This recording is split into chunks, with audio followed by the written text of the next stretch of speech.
કે તમે બે હોય જે લોકો એકલા રોજ આ વચ્ચે વાત કરતા છે ને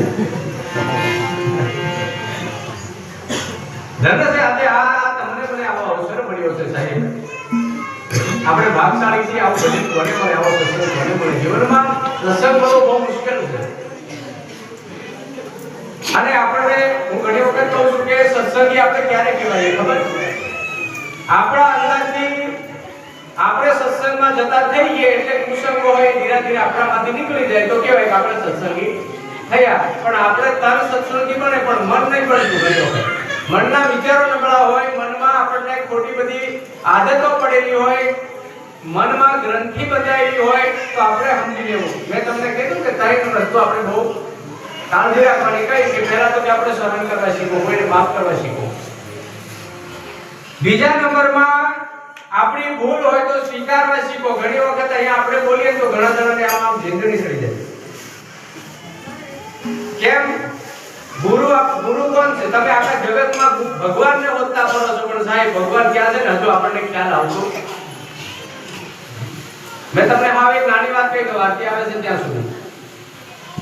સેતુ પુલ જ્યારે બનાવતા રામચંદ્ર બધી સેના મૂકેલી ને સેતુ પુલ જે ટાઈમે બનાવતા હતા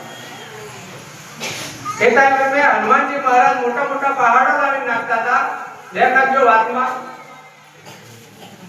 અને એક મગર આવીને ઈ પહાડને પૂછડું પસોટી મારે એટલે ખોલી નાખે અને હનુમાનજી મહારાજ તે સમયે બોલ્યા સાહેબ એ જાને કે વગર બાપની શું કીધું જાને વગર બાપની એટલે મગરને ખોટું લાગ્યું કે મને આજે આવું કીધું કેમ અને એની માને જઈ પૂછ્યું માં આખા જીવનમાં તને આજે મેં પહેલી વાર પ્રશ્ન પૂછું છું કે જેથી કરીને મેં જિંદગીમાં પૂછ્યો ને પણ યાદ નહીં આવ્યો એવો પ્રશ્ન એની માને કીધું કે મારો બાપ પણ છે એની માં કહે છે બેટા આખા જીવનમાં તે આવું પૂછ્યું ને આજે કેમ પૂછે કે બસ મને આજે મને એક શબ્દ વાગી ગયો છે મારે પૂછવું છે કોણ છે પણ થયું હું કે અમુક જગ્યાએ આવું કાર્ય ચાલે છે સેવા કે તમે બે હોય જે લોકો એકલા રોજ આ વચ્ચે વાત કરતા છે ને ધર્મ છે આજે આ તમને મને આવો અવસર મળ્યો છે સાહેબ આપણે ભાગશાળી છીએ આવું બધું કોને મળે આવો સત્સંગ કોને મળે જીવનમાં સત્સંગ મળવો બહુ મુશ્કેલ છે અને આપણે હું ઘણી વખત કહું છું કે સત્સંગી આપણે ક્યારે કહેવાય ખબર